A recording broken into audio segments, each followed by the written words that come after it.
The Northern Shenandoah Valley Regional Commission is made up of 13 individual jurisdictions who come together for the common good of each locality and the entire region.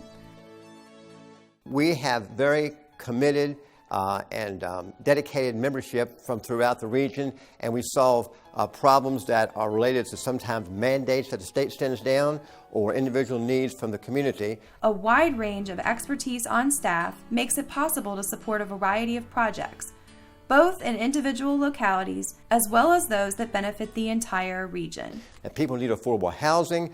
We have homelessness we have to deal with from time to time. So that's another issue that we feel that's going to be here to stay for quite some time. So we're head on and proactive in that as well.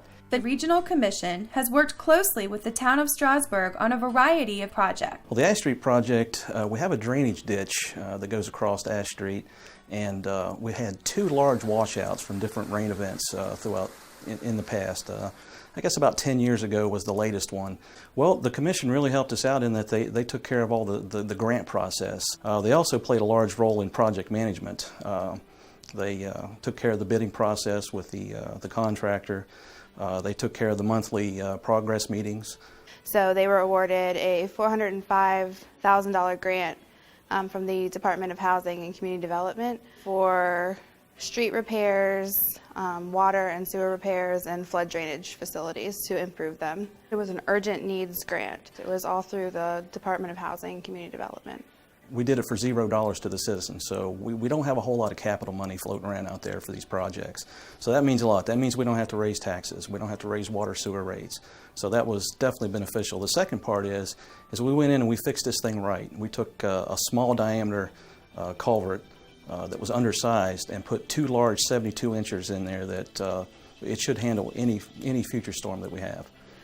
We actually had 2 citizens on our management team that live on Ash Street. So they attended our monthly management team meetings, and they were sort of our liaisons to the community about this project. It's kind of an interesting story. One of the residents was actually taken out of her home in the middle of the night by the National Guard when the floodwaters became so high on her house. The Ash Street Culvert Replacement Project was considered an urgent need following Hurricane Sandy. Other types are Strasburg's Downtown Revitalization Project and a GIS mapping project.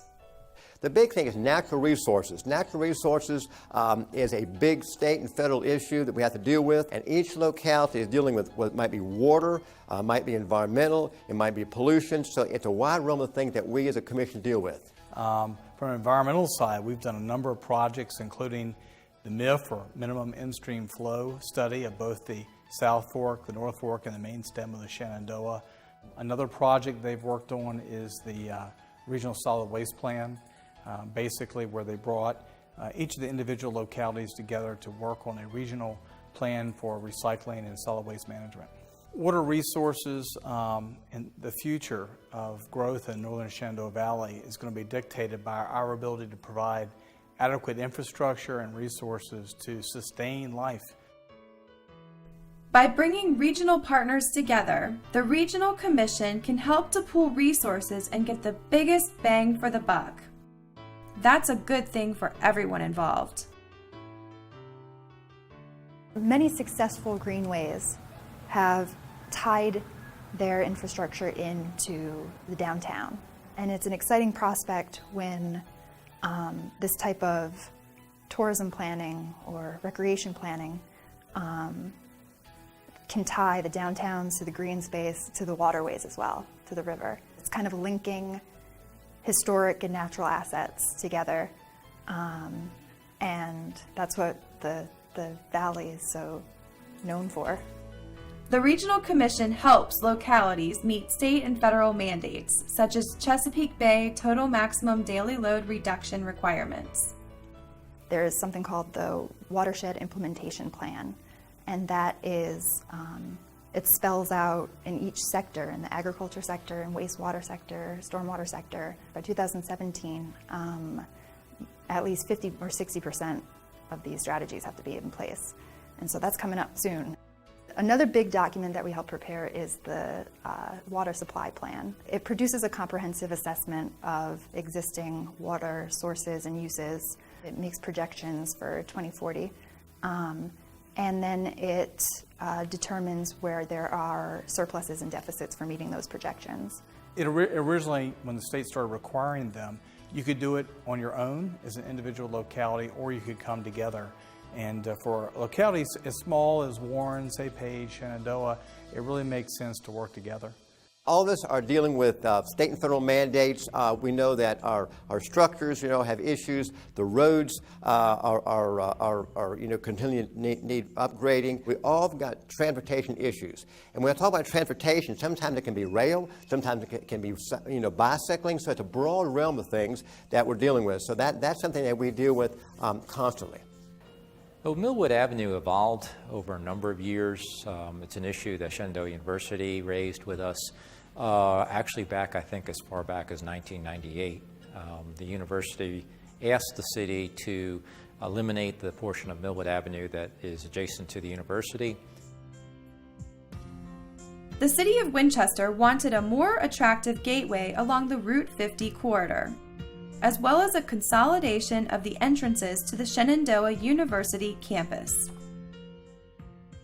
We procured consultant services of a traffic engineering consulting firm to study the area, generate a set of alternatives, and present those to the public, and ultimately to choose the preferred alternative. Our role at the NPO and at NSVRC was to draft a scope of work for the consultants to follow, to issue a request for proposals, to screen and vet the consultants who were bidding on the job, and ultimately to make the consultant selection with the help of a project steering committee. We managed the consultants' work. We coordinated the public involvement process.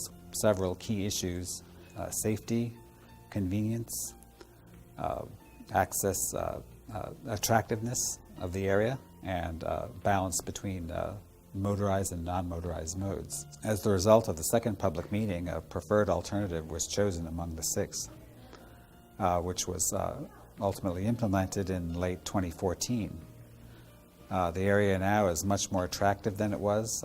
Traffic flows smoothly, and a unified entrance to the Shenandoah University campus.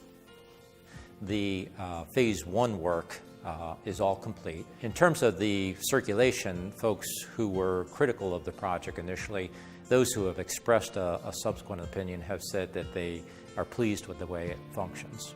I think everybody came together on it and realizes that it has long-term benefits. The Regional Commission has been a leader in coordinating and managing RideSmart. The RideSmart program offers residents free ride matching and van pool subsidies, as well as assistance in setting up their own carpool or van pool. The Commission really has provided the vehicle for that regional cooperation, been able to bring folks together to meet with landowners and local governments to talk about the issues and how maybe the best ways to tackle those issues. I think that our partnership with the Regional Commission is growing. We learn every day about additional